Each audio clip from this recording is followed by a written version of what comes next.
नमस्कार, आप देख रहे हैं 7 से हिमाचल आजकल और मैं हूं दीक्षा कोहली। खबरों की ओर रुख करने से पहले नजर डालते हैं अब तक की मुख्य सुर्खियों पर। हिमाचल लोकहित पार्टी ने एक बार फिर प्रदेश सरकार पर NHRM योजना को लेकर साधा निशाना। कहा 7 करोड़ रुपए का कोई लेखा जोखा नहीं, धूमल करवाए मामले की CBI से जांच। आगामी विधानसभा चुनाव को देखते हुए बंजार सीट से उठी धरतीपुत्र को टिकट देने की मांग। बैठक में सभी ने स्थानीय नेता को टिकट देने की मांग हाईकमान से की। आजादी के 64 साल के बाद भी जोगिंद्रनगर के भोरा गांव निवासियों को सड़क की सुविधा नहीं हुई नसीब। विभाग ने कहा 2 समुदायों का भूमि विवाद डाल रहा है सड़क निकालने में अड़चन। और प्रदेश में तेजी से पैर पसार रहा है कैंसर। हर साल IGMC पहुंच रहे हैं 2000 के करीब मरीज। मर्दों में फेफड़े तो महिलाओं में गर्भाशय स्तन कैंसर के मामले तेजी से बढ़े। अब खबरें विस्तार से। हिमाचल लोकहित पार्टी ने एक बार फिर प्रदेश सरकार के साथ स्वास्थ्य मंत्री को भी आड़े हाथों लिया है। शिमला में वीरवार को पार्टी प्रवक्ता व पूर्व मंत्री महेंद्र नाथ सोफत ने कहा कि राष्ट्रीय ग्रामीण स्वास्थ्य मिशन के तहत चलाई जा रही अटल स्वास्थ्य सेवा योजना में 7 करोड़ रुपए का कोई हिसाब किताब नहीं है। उन्होंने मुख्यमंत्री से इस पूरे मामले की जांच CBI से करवाने की मांग की। विधानसभा चुनाव से पहले अपनी राजनीतिक जमीन खोजती हिमाचल लोकहित पार्टी ने राष्ट्रीय ग्रामीण स्वास्थ्य मिशन को लेकर एक बार फिर प्रदेश सरकार और स्वास्थ्य मंत्री पर निशाना साधा है। राजधानी में पत्रकारों से बात करते हुए हिलोपा प्रदेश प्रवक्ता व पूर्व मंत्री महेंद्र नाथ सोफत ने कहा कि अटल स्वास्थ्य योजना की आड़ में करीब 7 करोड़ रुपए का ईंधन, रखरखाव, बिक्री कर जैसे कई दूसरे भागों में गड़बड़ घोटाला हुआ है, जिसका कोई लेखा जोखा नहीं। सोफत ने मुख्यमंत्री प्रेम कुमार धूमल ने इस पूरे गोरख धंधे की जांच CBI से करवाने की मांग की। अप्रॉक्सीमेटली 7 करोड़ रुपए का जो हिसाब किताब है वो समझने की जरूरत है। बहुत सी चीजें फ्यूल में, मेंटेनेंस में और प्राइस में, सेल टैक्स में गड़बड़ हुई है। इसका एकमात्र जो जवाब है वो CBI जांच है। विवेचना से ही दूध का दूध, पानी का पानी होगा। सच क्या है सामने आएगा और सच जानने का हिमाचल प्रदेश की जनता को पूरा अधिकार है। सोफत ने कहा कि सरकार अगर इस घोटाले की जांच CBI से करवाती है तो अटल स्वास्थ्य सेवा योजना का नाम 108 की बजाय 420 रखने के साथ इस योजना से पूर्व प्रधानमंत्री अटल बिहारी वाजपेयी का नाम भी हटाया जाए। हमें लगता है कि ये सारा का सारा MOU एग्रीमेंट एक तरफा हो गया है और इसमें ऐसे लूपहोल हैं जिससे बहुत सी संभावनाएं हैं यहाँ से पैसा और फंड साइफन करने का। मैं निवेदन करना चाहता हूं, इसके लिए CBI की इंक्वायरी ही एकमात्र रेमेडी है। और मैं ये भी मांग करता हूं मुख्यमंत्री जी को कि अगर वो इसकी CBI जांच के आदेश नहीं देते तो वो कम से कम इसमें से अटल जी, शरद अटल जी का नाम हटा दें और जो 108 का जो फिगर है उसको 420 बना दें। प्रदेश की अलग अलग योजनाओं में हो रही गड़बड़ी पर हिमाचल लोकहित पार्टी समय समय पर अपनी आवाज बुलंद करती रहती है। इस बार NHRM की तरह प्रदेश में चल रही 108 सेवा पर किए गए ताजा खुलासे अगर सही मायने में सच हैं तो धूमल सरकार को इनकी जांच जरूर करवानी चाहिए ताकि जनता के सामने दूध का दूध और पानी का पानी हो सके। भूपेंद्र चौहान, शिमला, 7C हिमाचल आजकल। आने वाले विधानसभा चुनाव में बंजार सीट से कांग्रेसी नेताओं और कार्यकर्ताओं ने ये मांग की है कि ये टिकट धरतीपुत्र को ही दी जानी चाहिए। इस संबंध में उन्होंने बुधवार को एक बैठक भी आयोजित की जिसमें इस मुद्दे पर सभी ने अपनी सहमति जताई। बंजार के पार्टी कार्यकर्ताओं ने अपनी ये मांग हाईकमान तक भी पहुंचा दी है, यानी अब करण सिंह और खीमी राम को अपने लिए दूसरी सीट तलाशनी पड़ेगी। प्रदेश में विधानसभा चुनाव पास है और कांग्रेस के कई नेता विधायक टिकट पाने की जुगाड़ में लगे हैं। इसी के चलते कुल्लू की बंजार सीट पर चुनाव लड़ने की चाहत रखने वाले कुछ कांग्रेसी नेताओं को स्थानीय स्तर से उठ रहे धरतीपुत्र के नारे ने परेशानी में डाल दिया है। राजीव गांधी पंचायती राज संगठन की सह संयोजक इंदु पटियाल का कहना है कि बंजार इलाके में कांग्रेस का टिकट उसी को मिले जो कि यहाँ का स्थायी निवासी हो। इसी तरह प्रदेश कांग्रेस कमेटी के सदस्य राम सिंह ने भी धरतीपुत्र की वकालत की। हाई कमान जो है बंजार कॉन्स्टिट्यूंसी के अंदर 122 पोलिंग बूथों में ही टिकट देगा, ये बात जो है उच्च स्तर पर हमारी हो चुकी है। डिलिमिटेशन के बाद जो नया स्वरूप बना है इसमें खीमी राम जी जो है उनका भी जो है एरिया कट गया है। मैं खीमीराम जी से भी आग्रह करता हूं, बाकी नेताओं से भी आग्रह करता हूं, वो कुल्लू से लड़े जहां उनका जो घर गया है। करण जी जो है 2-3 साल जो कांग्रेस में आके हो गई है, और मैं चाहता हूं कि वो पीछे मनाली से भी लड़े, कुल्लू से भी लड़े, बंजार से भी लड़े हैं, वो कहीं से भी लड़ सकते हैं और उनका क्या पता। लेकिन हमारा यही है कि जो बंजार का जो हमारा हक है, उसमें जो बंजार सभी 122 पोलिंग बूथ के जो भी कांग्रेसी है वो एकजुट होकर आगे निकले। इस बैठक में सभी ने एक सुर में अपने ही इलाके के प्रत्याशी को तरजीह देने की बात की, लेकिन ताजा समीकरणों और परिसीमन के बाद में जो स्थिति बनती है उसमें न तो कांग्रेस के वरिष्ठ नेता खीमी राम और न ही पूर्व मंत्री करण सिंह फिट नहीं बैठते। कांग्रेस हाईकमान ने बंजार से अगर किसी स्थानीय नेता को टिकट दी तो खीमी राम और करण सिंह को किसी दूसरे विधानसभा सीट से किस्मत आजमानी पड़ेगी। संदीप शर्मा, कुल्लू, 7C हिमाचल आजकल। प्रदेश कांग्रेस ने चंबा में जेबीटी अध्यापकों के गैर जरूरी तबादलों को राजनीति से प्रेरित बताया है। इन तबादलों को लेकर कांग्रेसी कार्यकर्ताओं के एक प्रतिनिधि मंडल ने जिला शिक्षा अधिकारी से मुलाकात की। तबादलों के संबंध में प्रदेश कांग्रेस कमेटी के सदस्य पवन नैयर ने कहा कि करीब 30 जेबीटी अध्यापकों के तबादले नियमों को ताक पर रखकर किए गए हैं। सरकार इस मामले की गहराई से छानबीन करे, नहीं तो कांग्रेस धरना प्रदर्शन करेगी। जिला शिक्षा अधिकारी के कार्यालय में पहुंचे ये हैं ब्लॉक कांग्रेस कमेटी के कार्यकर्ता। इनका आरोप है कि जिले के जेबीटी अध्यापकों को राजनीति के तहत परेशान कर इनके तबादले किए गए हैं। इस संबंध में उन्होंने एलिमेंट्री एजुकेशन के सह निदेशक सुशील कुमार पुंडीर से भी मुलाकात करनी चाहिए, लेकिन वो किसी काम से बाहर गए हुए थे, जिसके बाद उन्होंने दूसरे अधिकारी से मुलाकात कर इन तबादलों को गलत करार दिया। इस मौके पर प्रदेश कांग्रेस कमेटी के सदस्य पवन नैयर ने कहा कि 25 से 30 जेबीटी अध्यापकों के तबादले महज 1 से 2 किलोमीटर के दायरे में विभाग ने मनमर्जी से किए हैं, जबकि नियम कहता है कि किसी का भी तबादला 25 किलोमीटर से कम में नहीं होना चाहिए। चंबा जिला में डिप्टी डायरेक्टर एलिमेंट्री ने जेबीटी की ट्रांसफर अपनी मनमर्जी से कर दी है।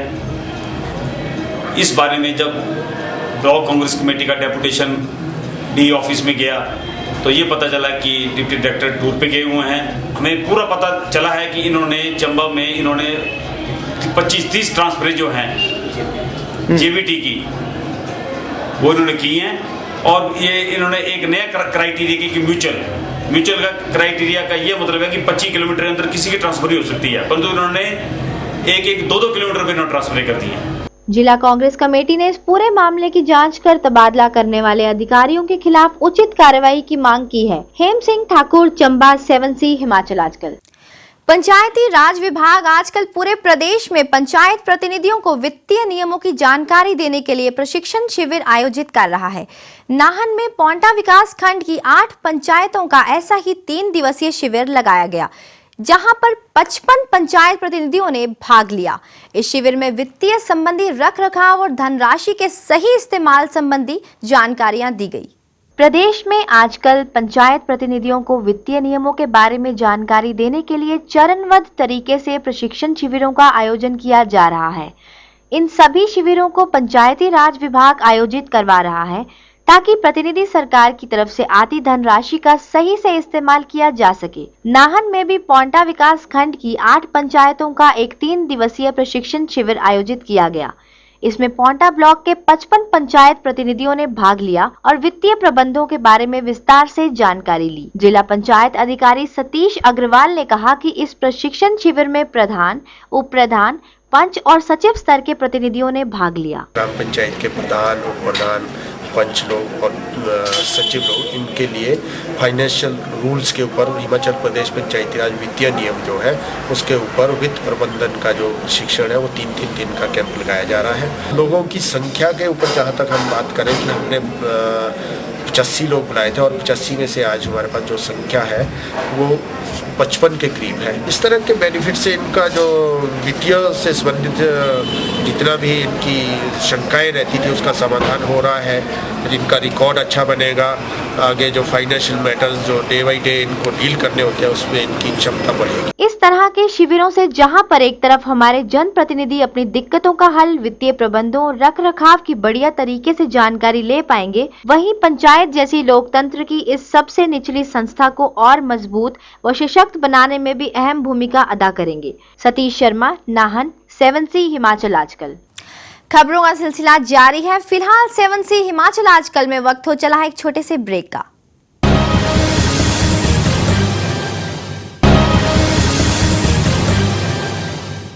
ब्रेक के बाद एक बार फिर से स्वागत है आपका 7C हिमाचल आजकल में। खबरों का सिलसिला जारी है। आजादी के 64 साल गुजर जाने के बाद भी जोगिंद्रनगर के भोरा गांव के लोगों को सड़क की सुविधा नसीब नहीं हुई है। इसी के रोष स्वरूप ग्रामीणों ने अब आगामी विधानसभा चुनाव का बहिष्कार करने का फैसला किया है। ग्रामीणों की मांग है कि विभाग उन्हें जल्द से जल्द सड़क उपलब्ध करवाए। वहीं पीडब्ल्यूडी विभाग ने कहा है कि इसके निर्माण में 2 समुदायों का भूमि विवाद अड़चन डाल रहा है। भराडो पंचायत की भोरा हरिजन बस्ती के लोग लोकतंत्र के सबसे मजबूत हथियार यानी कि वोट का इस्तेमाल अब नहीं करना चाहते। कारण है यहाँ की भोरा हरिजन बस्ती के लिए गडूही से लेकर कस तक का सड़क निर्माण पिछले 4 साल से आधर पे लटका पड़ा है। सेंट्रल फंड से बनाई जा रही इस सड़क का निर्माण हर बार 2 समुदायों के बीच भूमि विवाद और एक स्थान पर लहासा गिरने के कारण यह सड़क बंद हो चुकी है। स्थानीय लोगों का कहना है कि पिछले काफी समय से वो इस सड़क के दोनों सिरों को जोड़ने की मांग कर रहे हैं, लेकिन आज तक उनका सपना साकार नहीं हुआ। अब तो इन लोगों ने सरकार से सड़क निकालने या उन्हें दी गई जमीन का मुआवजा देने की मांग की है। मेरी जमीन पूरी जो मैं जमीन मिली थी वो पूरी जिंगाट माली ने वो सारी जमीन मेरी खड़ा दी गई। वो उसमें वो मक्की बाई थी, वो मक्की भी कट गई सड़क के बारे में। वो कहा कि आपको सड़क देंगे, हम रोड निकालेंगे। जब रोड निकाला तो रोड निकालने से बाद में 2 साल से बाद में रोड बंद कर दिया। उसके बाद की जो हमारा जनबस्ती रोड है वो बिल्कुल ही हमारा खराब गांव हमारा, जहाँ की रोड निकला नहीं, हम बगैर गाड़ी से हम नहीं जा सकते। दूसरी बात ऐसी की जो हमारी जमीन गई है, मेरी सारी जमीन चल गई है, मेरी आंत जो मिली थी। बाकी वो जमीन मेरी अब ना वो दान लायक है, ना तो उसको गवर्नमेंट सड़क निकाल जाए, नहीं तो मेरी जमीन का मुआवजा दिया जाए। एड़ा बोला ऐसा बेमार तो नहीं है कुछ भी, लोग एड़ा बोला ऐसा एड्डी बड़ी आबादी हमारी देखी लिया और पर ऊपर कितनी आबादी दोखने को इना रोड मिली रहा आशा भी दे दो। आस इन लारी छुड़ाना, आस कुछ लारी छुड़ाना, आस अपनी जिसमें सही आस तीन मंगा में आशा इतना रोड जो इतना कमी आशा ऐसा पूरी के बस आशा और कोई समस्या नहीं। ये बड़ा प्रॉब्लम है सड़क करी, बस सड़क मिलनी चाहिए आशा बस। सड़क न निकलने के कारण लोक निर्माण विभाग के अधिशाक्षी अभियंता ने बताया कि 2 समुदायों के बीच का भूमि सड़क का काम पूरा करने में रोड़ा अटकाए बैठा है। उन्होंने कहा कि जैसे ही लोग खुद से उन्हें जमीन सौंप देंगे, ये सड़क निकल जाएगी। गडुई भोरा रोड जिसका निर्माण स्टूल कास्ट कंपोनेंट में किया जा रहा है, उसमें तकरीबन कंप्लीट हो गया है, लेकिन लास्ट में 2 समुदायों की जमीन आती है। वो आपस में जमीन देने के लिए सहमत नहीं हो रहे हैं। जहाँ से विभाग अलाइनमेंट करता है वहाँ से लोग नहीं मानते हैं।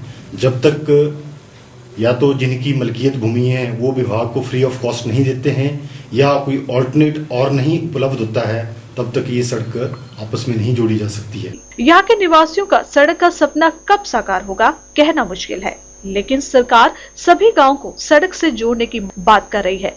लेकिन इस हरिजन बस्ती की रुकी सड़क की ओर शायद ही उसका ध्यान हो। यही वजह है कि लोगों को मत डालने के अपने लोकतांत्रिक अधिकार को त्यागने की बात है। सुभाष एरी, जोगिंद्रनगर, 7C हिमाचल आजकल। हिमाचल परिवहन निगम के बिलासपुर डिपो ने प्रदेश सरकार के 3.5 करोड़ रुपए पर कुंडली मार रखी है। दरअसल HRTC ने सरकार को पिछले 4 सालों से स्पेशल रोड टैक्स की राशि अदा नहीं की। यही नहीं, बिलासपुर के कई निजी ट्रांसपोर्टरों ने भी सरकार को करीब 3 लाख रुपए की राशि का अभी तक भुगतान नहीं किया है, जिन्हें परिवहन विभाग ने डिफॉल्टर घोषित कर दिया है। हिमाचल प्रदेश पथ परिवहन निगम ने 2008 से ही हिमाचल सरकार का स्पेशल रोड टैक्स अदा नहीं किया है, जो कि इस समय करीब 3.58 करोड़ रुपए के करीब पहुंच चुका है। आरटीओ विभाग ने कई बार इस संबंध में परिवहन निगम को लिखा भी, लेकिन अभी तक निगम ने इसकी कोई सुध नहीं ली। इस बारे में आरटीओ सुनील शर्मा ने कहा कि निगम को इसके भुगतान के बारे में कहा गया है, लेकिन पिछले 4 साल से उन्हें इस टैक्स का भुगतान नहीं हुआ। उन्होंने बताया कि इस बार राशि मिलने के बाद उस पर 25% के हिसाब से जुर्माना भी लगाया जाएगा। जहाँ तक हिमाचल पथ परिवहन निगम से स्पेशल रोड टैक्स लेने का सवाल है, तो विभाग को वर्ष 2008 से लेकर के अभी तक प्राप्त नहीं हुआ है और लगभग अमाउंट उसका है 3,58 लाख के करीब जो है अप्रॉक्सीमेटली इतना जो है ड्यू है हमारे विभाग से। नोटिस भी इनको जारी किए गए थे और उसका इनका असेसमेंट भी इनके लिए इनको कहा गया था कि लेटेस्ट असेसमेंट भी करवाएं और उसके हिसाब से जो अभी पेंडिंग टैक्स है वो 3,58 लाख के करीब हमारा जुर्माना। सर उसके ऊपर जुर्माना तो उसके बाद कैलकुलेट होगा, जब उसको टैक्स को पे करेंगे तो उसके ऊपर जुर्माना कैलकुलेट होगा 25% के हिसाब से। इसी तरह अब निजी ट्रांसपोर्टरों से भी प्रदेश सरकार को स्पेशल रोड टैक्स लेना है, जिसके बारे में भी आरटीओ विभाग ने इनको लिखा है। लेकिन इस राशि की वसूली कब होगी ये तो विभाग के अधिकारी भी नहीं जानते। कुलभूषण चब्बा, बिलासपुर, 7C हिमाचल आजकल। शिमला स्थित होमगार्ड्स का हॉस्टल खस्ताहाल स्थिति में है और सरकार को इसकी कोई परवाह नहीं। हॉस्टल में करीब 200 होमगार्ड्स नरकीय स्थिति में रहने को मजबूर हैं। यहाँ पर बिजली पानी की सही से व्यवस्था नहीं और नाले के करीब होने से हर समय बदबू आती रहती है। शहर में मकानों का ऊंचा किराया चुकाने में असमर्थ जवान किसी भी तरह यहाँ पर जीवन काट रहे हैं, लेकिन ना तो विभाग और ना ही सरकार को इनकी ओर कोई ध्यान है। पाखानों के टूटे दरवाजे, खिड़कियों के टूटे शीशे और छतों के जगह जगह से टूटे हुए भाग ये बताने के लिए काफी है कि यहाँ पर कोई इंसान तो हरगिज नहीं रह सकता। लेकिन आपको जानकर हैरानी होगी कि ये खस्ताहाल हॉस्टल हमारे होमगार्ड्स जवानों को सरकार की तरफ से दिया गया है। और तो और ये हॉस्टल एक बड़े नाले पर बना हुआ है जिसमें पूरे शहर की गंदगी बहती है। लगातार उठती बदबू से यहाँ पर कोई भी व्यक्ति 1 मिनट तक खड़ा नहीं हो सकता। लेकिन होमगार्ड्स के जवान इस नरकीय जिंदगी को मजबूरी में काट रहे हैं। इनकी माने तो हॉस्टल में बिजली पानी की सही से व्यवस्था नहीं है और छतों से भी पानी टपकता है, जिससे सोते समय उन्हें खासी दिक्कतों का सामना करना पड़ता है। यहाँ पर लिफ्ट में रह रहे हैं और यहाँ पर रहने की समस्या बड़ी बेतरतीब से है, क्योंकि यहाँ पर रहने के लिए हमारे को बड़ी मुश्किल आ रही है। ना तो यहाँ पे पानी का कोई प्रावधान ढंग से है और ना ही बाथरूम का, और यहाँ पर जहाँ हमारे जवान रह रहे हैं और छत से पानी उसमें टपक रहा है और रहने की बड़ी समस्या है। शहर के मकानों में काफी ज्यादा किराया होने से वो इसे चुकाने में असमर्थ हैं। लिहाजा ये हॉस्टल ही रहने के लिए उनकी आखिरी उम्मीद साबित होता है।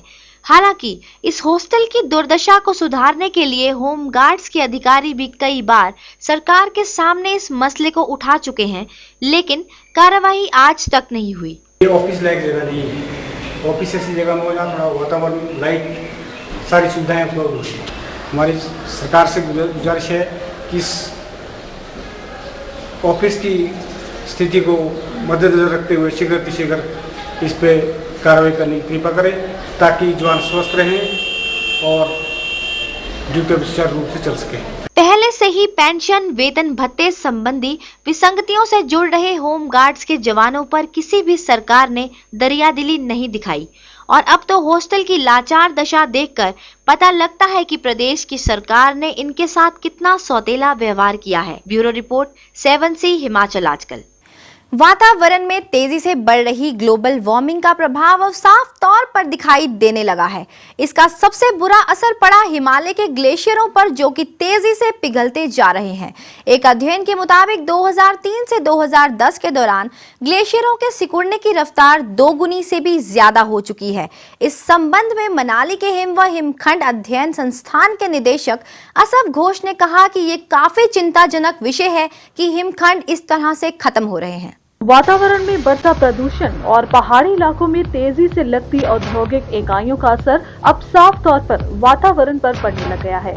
इसका प्रभाव सबसे ज्यादा हिमालय के ग्लेशियरों पर पड़ रहा है, जो कि तेजी से खत्म हो रहे हैं। एक अध्ययन के मुताबिक हिमालय में धुंधी ग्लेशियर, बड़ा सिगरी व छोटा सिगरी ग्लेशियर तेजी से पिघल रहे हैं। जुलाई 2003 के दौरान इनके पिघलने की रफ्तार 3.1 क्यूबिक मीटर प्रति सेकंड थी, जो कि 2010 के दौरान 6.92 क्यूबिक मीटर प्रति सेकंड तक पहुंच गई। इस बारे में मनाली स्थित हिम व हिमखंड अध्ययन संस्थान के निदेशक असम घोष का कहना है कि हिमालय के छोटे छोटे हिमखंड वो जल्दी जल्दी पिघल रहे हैं। जो छोटे छोटे ग्लेशियर्स हैं वो काफ़ी जल्दी से रिट्रीट हो रहे हैं बड़े ग्लेशियरों के मतलब बनस्बत। तो ये है कि जो छोटे ग्लेशियर्स हैं जिनका लेंथ 1 किलोमीटर है या 700 गज है, या जो भी छोटे ग्लेशियर्स हैं लगभग 1-2 किलोमीटर के जो होते हैं, वो जल्दी उनमें ये देखा गया कि वो जल्दी जल्दी पिघल रहे हैं। उन्होंने कहा कि ग्लेशियरों में पानी कम होने से इसका सीधा प्रभाव उन इलाकों के निवासियों पर पड़ेगा जो कि इसके बिल्कुल नीचे रहते हैं, क्योंकि वहां पर पेयजल की दिक्कत आएगी। एक बार ये मेल्टिंग प्रोसेस शुरू हो गया, उसके बाद ग्लेशियर्स में जो पानी है वो धीरे धीरे कम होता जाएगा और नीचे जो लोग रह रहे हैं, जो जिनका वहाँ इस ग्लेशियर के पानी पर काफ़ी निर्भर रहते हैं, वो पानी कम होने से उन पे काफ़ी प्रभाव आ सकता है। ये एक प्रोजेक्शन है कि ऐसा हो सकता है फ्यूचर में, तो हमें उसके लिए क्या कदम उठाने चाहिए, उस पर डिस्कशन या उस पर डेलिब्रेशन की बहुत ज़रूरत है। विकास के अंधी दौड़ में इंसान अब पर्यावरण को ही नुकसान पहुंचा रहा है। अगर ये क्रम आगे इसी तरह जारी रहा तो वह दिन दूर नहीं जब हिमालय की ये सफेद ग्लेशियर खत्म हो जाएंगे और इलाका शीत मरुस्थल में बदल जाएगा। इसी के साथ ही इंसान का अस्तित्व भी घोर संकट में होगा। ब्रजेश्वर साकी, कांगड़ा, 7C हिमाचल आजकल। इंसान में अगर कुछ कर गुजरने का पक्का इरादा और जज्बा हो तो कोई भी काम नामुमकिन नहीं। कुछ इसी तरह का उदाहरण पेश किया है कांगड़ा के जितेंद्र ने फूल उत्पादन के क्षेत्र में अपना भाग्य आजमाते हुए इस पेशे को स्वरोजगार के तहत अपनाया। आज वे अपने पेशे से बेहद खुश होने के साथ अच्छी खासी कमाई कर रहा है और बन गया है दूसरों के लिए प्रेरणा का स्रोत। मेहनत करने के बाद भी अगर भाग्य का साथ ना हो तो बनते बनते काम भी बिगड़ जाते हैं। एक छोटे से गांव बगली के रहने वाले जितेंद्र की कहानी भी कुछ ऐसी ही है। कई व्यवसायों में हाथ डाला लेकिन मिली निराशा, पर फिर फैसला किया फूल उत्पादन के क्षेत्र में आने का। तो यहाँ पर मेहनत और किस्मत ने ऐसा साथ दिया कि आज उसने 15 कनाल भूमि में 700 करीब फूलों की प्रजातियां लगाई हुई हैं। अपने कारोबार के संबंध में जितेंद्र ने बताया कि करीब 8 साल पहले उन्होंने अपनी 2 कनाल की जमीन पर गेंदा प्रजाति के फूलों की खेती शुरू की थी। धीरे धीरे काम बढ़ता गया और आज 15 कनाल में फूलों की खेती कर रहा है। इस कारोबार से वो महीने में 40 से 50 हजार रुपए तक कमाने के साथ अपने काम से भी बहुत खुश है। बस ये है जी कि अच्छे बीज डालो, अच्छी खाद डालो, टाइम से तब जाके होगा। मेहनत तो जरूरी है। और ये जो नर्सरी है जी हमारी करीबन 12-14 कनाल में इस वक्त हो गई है जी। शुरू में हमने ये 2 कनाल में शुरू की थी, अब बढ़ के 14-15 कनाल 40-50 हजार रुपया तो कमा लेते हैं। हालांकि जितेंद्र को एक मलाल भी है। उसने कहा कि वो टिश्यू कल्चर की ट्रेनिंग लेना चाहता है। इस संबंध में उसकी पिछले दिनों विभाग से भी बात हुई, लेकिन अभी तक उसे ट्रेनिंग नहीं दी गई है। मेरी सरकार से जी गुजारिश है कि मुझे टिश्यू कल्चर की ट्रेनिंग दी जाए ताकि मैं अपने काम को और बढ़ा सकूं, कई और परिवारों को रोजगार दे सकूं साथ में। बस ये पिछले दिनों में इस बात हुई थी तो भी बोला कि करवा देंगे, भी हुई तो है नहीं। मेहनत और परिवार के सहयोग से जितेंद्र ने आज फूल व्यवसाय में अपना एक अलग नाम और मुकाम हासिल किया है। जितेंद्र न केवल अपने परिवार का पालन पोषण कर रहा है बल्कि इस कारोबार से कई परिवारों को रोजगार भी मुहैया करवा रहा है। इस कामयाबी से उन युवाओं को भी सीख लेनी चाहिए जो कि स्वरोजगार को छोड़ सरकारी नौकरी के पीछे भागते हैं। धर्मशाला से ब्यूरो रिपोर्ट, 7C हिमाचल आजकल। वर्तमान समय की तेज चाल और आधुनिक जीवन शैली कैंसर जैसी बीमारी को दावत दे रही है। यही वजह है कि प्रदेश में अब काफी गिनती में कैंसर के मामले सामने आ रहे हैं। IGMC स्थित क्षेत्रीय कैंसर केंद्र में हर साल 2000 नए मामले सामने आ रहे हैं। डॉक्टरों के मुताबिक मर्दों में फेफड़ों और महिलाओं में गर्भाशय व स्तन कैंसर के केस तेजी से बढ़ रहे हैं। हिमाचल प्रदेश में कैंसर के मरीजों की संख्या धीरे धीरे बढ़ती ही जा रही है। कभी यह रोग अधिक आयु वालों का माना जाता था, लेकिन अब तो इसके मरीजों में अधेड़ और नौजवान वर्ग भी शामिल हो गया है। आईजीएमसी के क्षेत्रीय कैंसर केंद्र के डॉक्टरों मुताबिक प्रदेश में धूम्रपान और खाने में मांस का ज्यादा इस्तेमाल होने से यहाँ के पुरुषों में फेफड़ों का कैंसर ज्यादा पाया जाता है। इसी तरह गर्भाशय व स्तन कैंसर से पीड़ित महिलाओं की अधिक संख्या इस कैंसर केंद्र में पहुंच रही है। डॉक्टर मधु प्रस्तोगी ने बताया कि कैंसर का समय पर निदान व इलाज ही इसका पक्का उपचार है। एडवांस स्टेज में कैंसर का इलाज संभव नहीं। सही नहीं हो रही है, इस तरीके के कोई भी सिम्टम्स आते हैं तो कैंसर के लक्षण हो सकते हैं। तो अगर मेल्स जेंट्स पॉपुलेशन देखते हैं तो हम ये देख रहे हैं कि यहाँ पे लंग कैंसर बहुत कॉमन है एमंग मेल्स में, और फीमेल्स में हमारे वहाँ सर्विक्स का कैंसर कॉमन है और ब्रेस्ट भी धीरे धीरे बढ़ रहा है। हमारे यहाँ जो नए रजिस्ट्रेशन होते हैं ईयरली, ये करीबन 1900 से 2000 पेशेंट्स हर साल नए रजिस्टर हो रहे हैं। एक तो स्मोकिंग बहुत कॉमन है हमारे यहाँ, तो स्मोकिंग की वजह से लंग कैंसर हमारे वहाँ काफ़ी देखने को मिलता है। उसके अलावा लैरिंग्स का कैंसर देखने को मिलता है। उसके अलावा फूड हैबिट्स में जैसे जो हायर रीचेस हैं वहाँ पे नॉन वेजिटेरियन या कहते हैं कि जब मीट वगैरह बहुत ज़्यादा खाते हैं। कैंसर की जागरूकता से ही इस रोग से बचा जा सकता है।